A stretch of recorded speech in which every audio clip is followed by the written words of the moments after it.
Hello, welcome to everyone, welcome to my YouTube channel Career Point #01। आप सभी का वेलकम है मेरे इस यूट्यूब चैनल में। मैं आप सभी को मॉडल्स की क्लासेस ले रहा था। पिछले 4 क्लासेस में 4 लेक्चर में मैंने आपको ये बताया कि मॉडल्स की कैन, कुड, शुड और मस्ट को कैसे यूज करना है। आज मैं बेसिकली आप लोगों को हैव और हैज पढ़ाने के लिए जा रहा हूँ। हैव और हैज किसी को पता होगा, someone know, someone doesn't know. तो आज मैं आप लोगों को ये जो डाउट्स है वो क्लियर कर देता हूँ, जिसको हैव और हैज का यूज में प्रॉब्लम होता है। वेल, टाइम को वेस्ट किए बिना आज मैं आप लोगों को use of have and has बताने के लिए जा रहा हूँ। उससे पहले कुछ चीजों में डिस्कशन करना बहुत जरूरी है। वो चीजें ये है कि मॉडल्स में आपको कंफ्यूज नहीं होना है, क्योंकि अगर आप अंग्रेजी बोलना चाहते हो then you have to focus properly. Okay, क्या आपको पता होना चाहिए कि अगर इंग्लिश बोलना है तो परफेक्टली आपको 80% जो प्रॉब्लम होता है बोलने में, वो प्रॉब्लम आपको मॉडल से ही होता है, क्योंकि टेंस तो है ही है, उसका तो बात ही अलग है। बट मॉडल्स जो है वो आपको ज्यादा हेल्प करता है। जैसे जो चीजें अभी तक मैंने बताया आपको, कैन का, कुड का, शुड का, मस्ट का, आई होप कि आपको उसकी पहचान याद होगा। जैसे मैंने आपको बताया हुआ है कि यूज ऑफ कैन, कैन की पहचान क्या होता है? सकता है, सकती है, सकते हैं। फिर मैंने बताया यूज ऑफ कुड, कुड की पहचान क्या होता है? सका, सकी और सके। और मैंने उसके बाद बताया था आपको थर्ड लेक्चर में यूज ऑफ शुड के बारे में, जिसमें मैंने बताया था कि अगर सेंटेंस के लास्ट में चाहिए होगा तो हमें क्या यूज करना है? शुड। लेकिन अगर अवश्य चाहिए है तो मस्ट का यूज करेंगे, जो मैंने लेक्चर 4th में बताया था। आज मैं लेक्चर 5th बताने के लिए जा रहा हूँ और मॉडल्स का ही पार्ट होगा वो। तो हमें ध्यान से विद कंसंट्रेशन और बोर्ड पे आप फोकस करें। जो भी मैं आपको बता रहा हूँ उसे राइट डाउन करें, क्योंकि कई बार ऐसा होता है कि चीजें हमारे माइंड से आउट हो जाती है। तो अगर हम कहीं लिखे हुए हैं, चाहे वो नोटबुक में हो, चाहे वो डायरी में हो, तो हम आसानी से उसे देख सकते हैं दोबारा और फिर उस चीज को सॉल्व कर सकते हैं प्रॉब्लम। वेल, आज में हम मॉडल्स का ही एक पार्ट पढ़ने के लिए सारे, जिसमें use of have and has के बारे में बताने के लिए जा रहा हूं। ओके, इसकी पहचान क्या होता है? पास है। क्या होता है इसका पहचान? पास है। जैसे कैन का पहचान होता है, कुड का पहचान होता है, शुड का होता है, मस्ट का होता है, उसी तरह से हैव और हैज का होता है, जिसको हम कहते हैं पास है। अब पास है, यहाँ पे आपको 2 हेल्पिंग वर्ब दिखाई दे रहा है, एक हैव हो गया, एक हैज हो गया। तो हमें कंफ्यूज नहीं होना है, हम कंफ्यूजन को दूर करेंगे। जैसे जब 2 हेल्पिंग वर्ब एक ही सेंटेंस में होगा तो हमें क्या करना पड़ेगा कि सब्जेक्ट को हम कॉन्सेंट्रेट करेंगे कि किन सब्जेक्ट के साथ हैव लगेगा, किन सब्जेक्ट के साथ हैज लगेगा।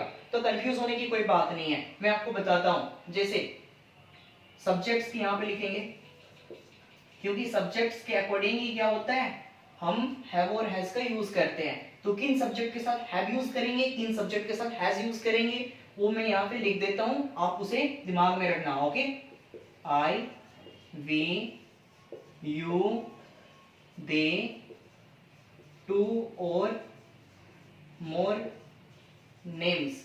ओके, इनके साथ आप क्या यूज करोगे? हैव। और हैव नॉट को शॉर्ट में क्या कहते हैं? हैवंट। हैव नॉट को क्या कहते हैं शॉर्ट में?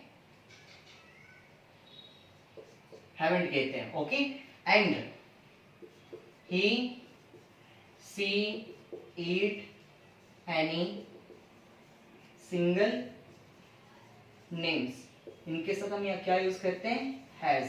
और हैज नॉट को क्या कहते हैं? शॉर्ट में हैजंट कहते हैं। ओके, तो हमें कंफ्यूज नहीं होना है और कोई भी किसी भी तरह का पजलिंग नहीं रखना है बेसिकली, क्योंकि हम ओरल स्पीकिंग की तैयारी कर रहे हैं। तो अगर हम ओरली अगर किसी चीज को बोलना हो या किसी चीज को समझना हो तो हमें चीजों पे फोकस करना पड़ता है। मैंने आपको क्या बताया? Have and has. तो सब्जेक्ट अगर आई, वी, यू, दे और एक सेंटेंस में एक या एक से ज्यादा नाम हो तो हमें क्या करना है? वहां पे हैव का यूज करना है। और अगर सब्जेक्ट में, यानी कह सकते हो कि सेंटेंस में ही, she, it, any single name, यानी सब्जेक्ट में एक नाम हो सिंगल कोई, जैसे राम, रमेश, ठीक है, अमनदीप, गगनदीप, तो हमें क्या करना है? हैज लेना है। और हैज नॉट को शॉर्ट में क्या कहते हैं? हैजंट कहते हैं। ये इसकी शॉर्ट फॉर्म होती है, हैव नॉट को हैवेंट, हैज नॉट को हैजंट। तो कंफ्यूज नहीं होना है। अब देखो, एक लॉजिक के साथ समझेंगे। लॉजिक ये है दरअसल कि एक घर में मान लो दो बेटे हैं, ठीक है। मोडाल क्या है उसके, यहाँ पे मोडाल्स को इनके फादर ले लेते हैं, फादर समझते हैं, और इसके दो बेटे हैं, एक हैव और एक हैज। आपको पता होना चाहिए कि अगर दो भाई है, शादी से पहले जब मान लो कि ये अनमैरिड है, तो अनमैरिड के टाइम में क्या होता है, इनके बॉन्डिंग अच्छे होते हैं। बट आफ्टर मैरिज किसी का पता नहीं होता है, क्योंकि मैक्सिमम केसेस ऐसे देखे गए हैं इंडिया में, इंडिया से बाहर भी, कि शादी के बाद भाई भाई में थोड़ा सा टकरार हो जाता है। उसके बाद वो जमीन के बंटवारा करते हैं, पैसे के बंटवारा करते हैं, ताकि कोई प्रॉब्लम ना हो उनके बीच। ओके, तो इसी तरह क्या होता है कि हम तो अंग्रेजी बोलते हैं, इंग्लिश बोलते हैं, तो सब्जेक्ट्स के बिना तो बोल नहीं सकते हैं, क्योंकि सब्जेक्ट्स कुछ तो बोलना पड़ेगा ना, चाहे वो हो गया, तुम हो गया, आप हो गया, वे लोग हो गया, तुम लोग हो गया, तो ये सारी सब्जेक्ट्स है। तो एक घर में एक साथ दो चीजें तो नहीं चल सकती ना, तो क्या करना है हमें, यहाँ पे हैव और हैज दो कैंडिडेट है, दो बेटे हैं, तो इनके मोडाल्स ने कहा, इनके फादर साहब ने, कि चलो बेटा तुम लोग लड़ाई नहीं करो, मैं तुम लोगों का डिवाइड कर देता हूँ कुछ चीजें, कुछ प्रॉपर्टी। और वो प्रॉपर्टी क्या है यहाँ पे, ये सारी सब्जेक्ट्स, ये सारी सब्जेक्ट्स ही इनके प्रॉपर्टी है। ओके, ये प्रॉपर्टी क्या की है कि दोनों बेटों में डिवाइड कर दिया गया। तो एक बेटा ऊपर हो गया जो हैव है, एक बेटा नीचे हो गया जो हैज है। तो इनके बीच में जब बंटवारा हुआ, तो जो बड़ा बेटा था हैव, उसने बोला कि पापा ठीक है, बंटवारा एक कंडीशन पे होगा, सिलेक्शन मैं करूंगा कि कौन सा प्रॉपर्टी मुझे रखना है और कौन सा प्रॉपर्टी मुझे अपने भाई को देना है। तो हैव ने क्या किया, बोला कि अगर सब्जेक्ट में आई होगा, यानी I we you they two and more names, तो ये प्रॉपर्टी मेरे अंतर्गत आएगा। यानी जब भी कोई भी इन सेंटेंस का, इन सब्जेक्ट्स का यूज करेगा, तो उसे मुझे यूज करना पड़ेगा, यानी हैव का यूज करना पड़ेगा। Okay, concept clear. अब देखो सेकंड, बाकी जो बच गए सब्जेक्ट्स है, जैसे he, she, it and any single name, तो इसने बोला कि ठीक है, बाकी जो बच्चे हैं उनको मुझे दे दो, क्योंकि ये जो सब्जेक्ट्स अगर कोई यूज करता है तो उसे मेरे सब्जेक्ट के साथ हैज का यूज करना पड़ेगा। और इस तरह से इनके बीच जो लड़ाई होती थी, ये प्रॉब्लम सॉल्व हो गया और सेंटेंस बनाने में प्रॉब्लम भी नहीं होगी। अब जैसे एक एग्जांपल लेते हैं, आज तक जो भी मैंने लेक्चर आप लोगों को दिया हूं या जो भी क्लासेस आप लोगों को प्रोवाइड करवाया हूं, उनमें एग्जांपल्स जरूर दिया हूंगा।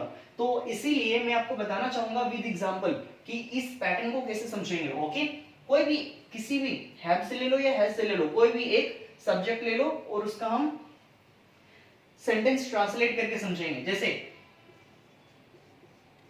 मेरे पास एक कार है, मेरे पास एक कार है, तो सेंटेंस में सबसे पहले हम यहाँ पे कॉन्सेंट्रेट करेंगे कि सब्जेक्ट क्या है, मेरे। अब कई लोग ये बोलेंगे कि सर यहाँ पे माय होगा, माइन होगा या आई होगा।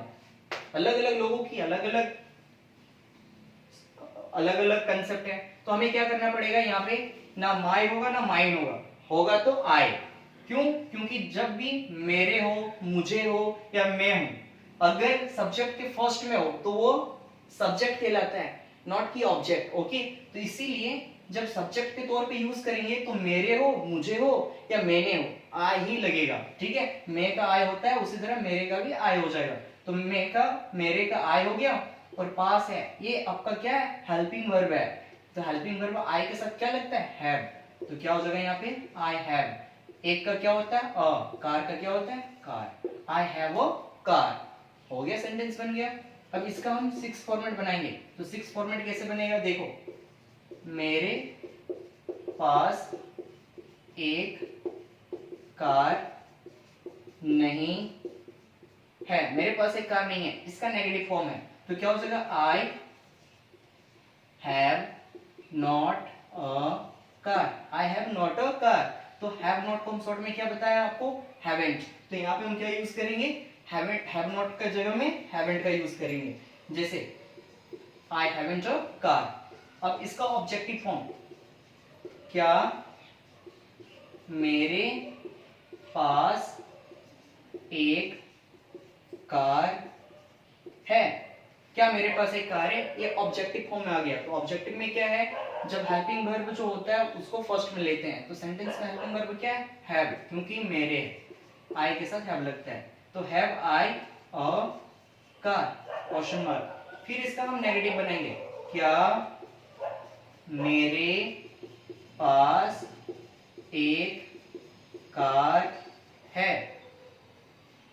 देखो यहाँ पे हेल्पिंग वर्ब क्या है, हैव। तो हैव, क्या मेरे पास एक कार है, क्या मेरे पास एक कार, सॉरी ये नेगेटिव फॉर्म में बनेगा, एक कार नहीं है, क्या मेरे पास एक कार नहीं है, तो haven't I a car. Okay, अब देखो इसका इंट्रोगेटिव सेंटेंस। आप सभी को पता होना चाहिए कि इंट्रोगेटिव सेंटेंस क्या होता है। इंट्रोगेटिव सेंटेंस जिसमें हम WH वर्ड्स का यूज करते हैं, कब, क्यों, कहां और कैसे। तो यहाँ पे हम किसी एक वर्ड को लेना है और इंट्रोगेटिव सेंटेंस बनाना है। जैसे मेरे पास एक कार क्यों है। तो क्या हो जाएगा, जब भी इंट्रोगेटिव सेंटेंस हो तो सबसे पहले WH क्वेश्चन को फर्स्ट में लेते हैं। तो WH क्वेश्चन क्या है यहाँ पे, व्हाई। क्यों को क्या कहते हैं इंग्लिश में, व्हाई। इसका हेल्पिंग वर्ब क्या है, हैव। WH वर्ड्स के बाद हमेशा सेंटेंस में हेल्पिंग वर्ब लेते हैं। तो हेल्पिंग वर्ब क्या है यहाँ पे, पास है। पास का क्या होता है, हैव और हैज। सब्जेक्ट क्या है, आई, तो आई के साथ हैव लगता है तो हमने हैव लगाया। Why have I a car. अब इसका क्या हो जाएगा, नेगेटिव। मेरे पास एक कार नहीं है। तो क्या हो जाएगा, मेरे पास एक कार नहीं है, तो इसका नेगेटिव क्या बनेगा, देखो इधर स्पेस नहीं है, इस वजह से इधर बनाता हूं मैं। ओके, मेरे पास एक कार, सॉरी हमने यहाँ पे इंट्रोगेटिव वर्ड नहीं लिया। मेरे पास एक कार क्यों नहीं है, तो क्या बनेगा इसका, Why haven't I a car? Why haven't I a car? ये इसका नेगेटिव फॉर्मेट है, इसलिए हमने यहाँ पे haven't लगाया। आई होप कि आपको ये पैटर्न समझ में आ गया होगा कि किस तरह से मैंने बनाया हुआ है। इस तरह से आप कोई भी एग्जांपल ले सकते हो किसी भी सब्जेक्ट्स का और आप 6 सेंटेंस बना सकते हो। जैसे राम के पास पैसे है, तो राम हैज मनी। राम के पास पैसे नहीं है, राम हैजंट मनी। क्या राम के पास पैसे है, हैज राम मनी। क्या राम के पास पैसे नहीं है, हैजंट राम मनी। राम के पास पैसे क्यों है, why has Ram money. Ram के पास पैसे क्यों नहीं है, व्हाई हैजंट राम मनी। कोई भी सेंटेंस हो, सब्जेक्ट कोई भी हो, डजंट मैटर। आपको यहाँ से ये पैटर्न फॉलो करना है और कोई भी सेंटेंस हो आप इजिली बना सकते हो बेसिकली। ओके, अब कुछ भी एक एग्जांपल अलग ले लेते हैं। जैसे आप लोगों के पास एक घर होगा, या सॉरी आप लोगों के पास एक घर है, तो आप लोगों का क्या होगा, यू। आप लोगों के पास एक घर है, यू हैव अ होम। आप लोगों के पास एक घर नहीं है, यू हैवंट अ होम। क्या आप लोगों के पास एक घर है, हैव यू अ होम। क्या आप लोगों के पास एक घर नहीं है, हैवंट यू अ होम। आप लोगों के पास एक घर क्यों है, why have you a home. आप लोगों के पास एक घर क्यों नहीं है, why haven't you a home. Well, उम्मीद करता हूं आपको ये कंसेप्ट समझ में आया होगा। और मॉडल्स का ये कंसेप्ट बहुत ही आसान है, इजी है। जो भी कंसेप्ट मैं आप लोगों को टीच करवा रहा हूँ बस इसे फॉलो करते रहिए, बहुत ही जल्दी आप अपने इंग्लिश में इंप्रूवमेंट पाएंगे। Okay, thank you so much for watching this video and thank you so much for supporting me and subscribing my channel and I want to tell you thanks a lot, क्योंकि मैंने कभी उम्मीद नहीं किया था कि मेरी क्लासेस आप लोगों को अच्छी लगेगी और आप लोगों को अच्छा लग रहा है। इससे मुझे काफी हैप्पीनेस फील हो रहा है और अच्छा भी लग रहा है आप लोगों को क्लासेस देते हुए।